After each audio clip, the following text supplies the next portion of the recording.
Hello, everyone. My name is Juan. I came from Colombia. It's a long travel before I came here.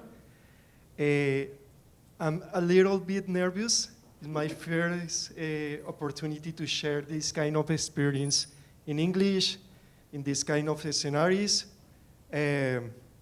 Probably 5 years ago, I didn't think being in this kind of events, working for big companies. So thanks to CART and HOT, because opened my mind and introduced me to this beautiful world that is OpenStreetMap. Okay. In my presentation, I want to talk more about the social experience that I got in this specific project. How was travel in the Amazon of Colombia. This project or this presentation is focused in a place named Araraquara. It's in the middle of nowhere in the Amazon. Sadly, this video is like blocked all the time, but I just want to show to the people how it's coming there. It's not easy. It's just flying in a very small airplane. There's not airport, just a place to land, okay? But it's a community. It's a place where the people lives, with the people with nearest, with people that should be located in a map because exist, okay?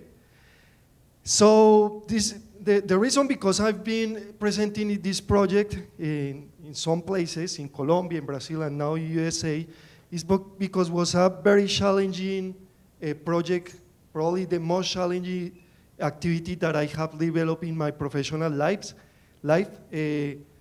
For several reasons. The first one was environmental reasons.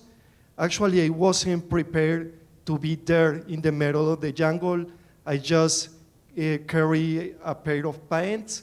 So the second day, I was already destroyed all my legs, because the mosquito bites. Super difficult, super annoying, but was my fault. I wasn't prepared. Look, that is beautiful. It's a beautiful part of the scenario. The other reason because it was super difficult was because I was prepared for a group of persons that was gonna receive my training.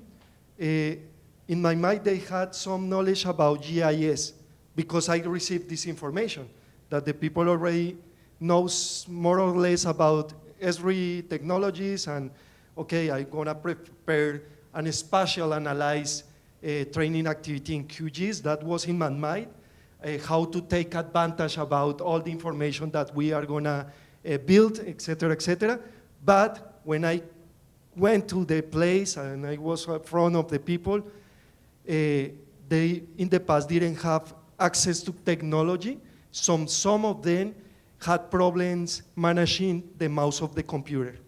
So imagine how difficult it is to try to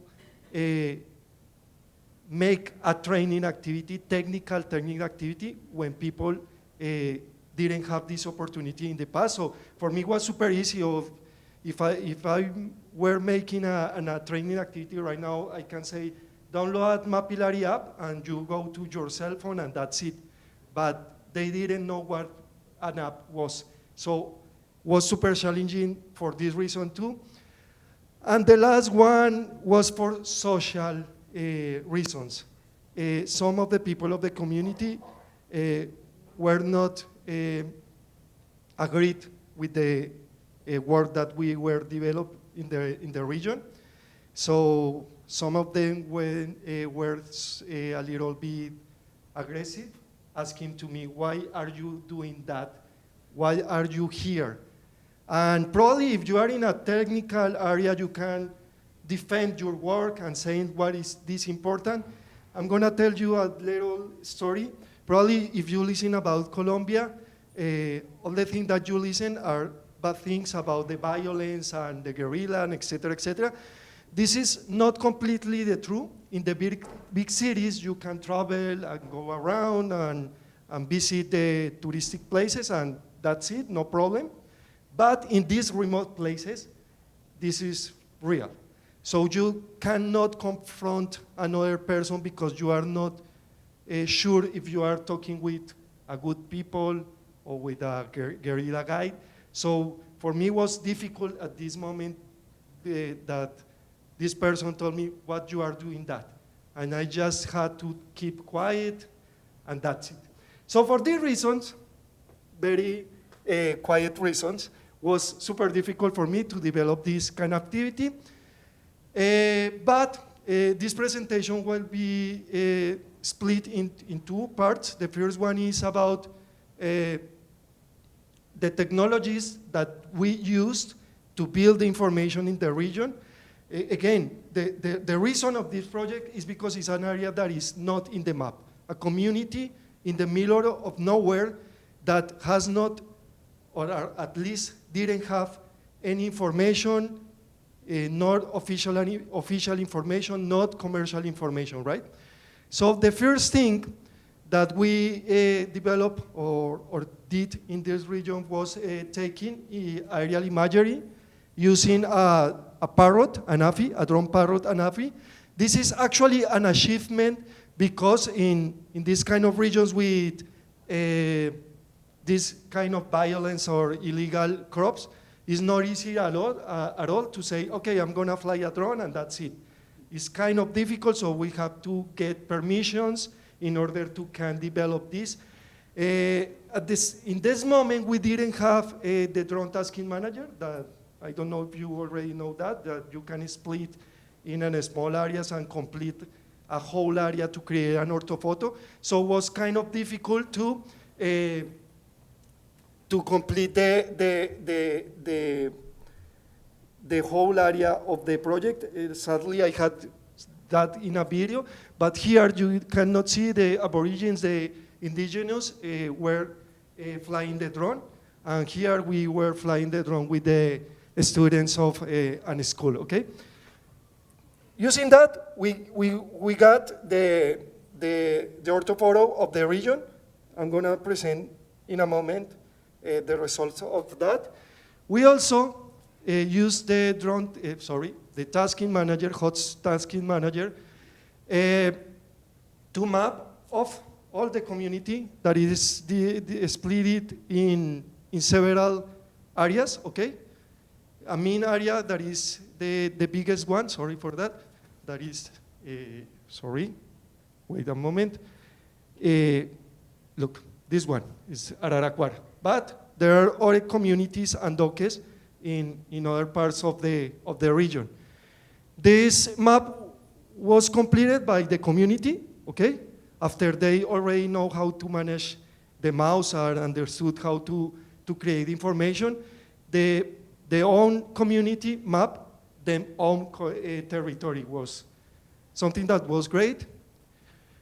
The other part of the process was walking around the highways and the roads, using cell phones and also a 360 camera in order to get all these kind of scenarios to show how is the territory in the area. Again, this is a nice project because it wasn't just go Juan Melo and create the information. The idea was that the community have the possibility, had the tools, had the knowledge in order to build the information of his territory, okay? Finally, we use also Osmand to go around all the area and create all the point of interest, the stores, the place where they buy the beer, because there are not hospitals, but there are many places to buy beer. You will find everything place or places to buy beers in Colombia. Probably no hospitals, no schools, but places to buy beer is very common there. Okay, so those were the tools that we use to get these results. So at the beginning, the map of OpenStreetMap were not totally empty, but we had lack of information, and then this is like an overview. You can see is more completed. Also, we created all the tracks. In this slide, you can see the comparison between commercial and how is now the map. It's not actually a huge city, but it's an important community. This part, a very short story. Before travel to Araraquara, I tried to find a place in internet, and I didn't find anything. So I was like blind. I didn't have idea where I was traveling, because as you can see here, says that this is Araraquara store, but not community there. So when I told to the community, being there, you think that you are in the commercial maps? They said, obviously, I'm exist. I should be in a map. And then when we look for the place in the Google, we found that there's no map, and I could see in the people's eyes like frustration, because again, imagine you probably are from big cities. It's normal to have information around. Your work now is trying to complete the information that exists, but here there's not information. So that should be frustrating for the people, but now they have the information, okay? The orthophoto was updated on Open Aerial Maps, so now it's public. Everyone can download the information, get the information, take decisions with the information that was created.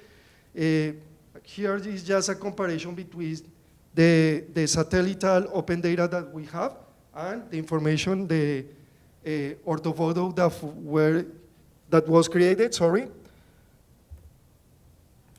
Here, probably is what I like the most, because I imagine that probably there's not other indigenous community in the world with all this group of information and Street View. They have Street View, probably to show the lack of infrastructure. Look that this is the main road of the town. It's kind of difficult for them. Is normal, but it's not normal. For me, it was challenging just to go to take my breakfast because the terrain was terrible. But also, the other overview is the beautiful things that they have in the territory. Probably not all the people can travel there, but now they exist in the map in many ways, okay? Because they have already the information in OpenStreetMap, they have the orthophoto, they have the Street View, and again, I think that probably is the only one. The last month, I was in another community, and in the future, in some future, probably will be the second indigenous community with this kind of information. Obviously, the impact is easy to see, because again, the community didn't exist. Now, they exist in a map. But here I want to say something probably more important. In the past, the indigenous communities didn't want to be part of the map. They always want to be hidden, because they said, okay, I don't know why, I don't want to be in the map because somebody else is gonna be there destroying my territory. But it changed. Now they think, if I'm in the map, nobody come here and destroy what is mine, okay? And I've been working with indigenous community for more than 10 years, and I've seen how the mind of them have changed a lot. So this is very important. We have many communities that needs to be mapped, many things to do still, and that was my presentation. I just want invite you to the State of the Map of Latin America that will be in September in Medellin, Colombia. And that's it. Thank you, Juan Carlos.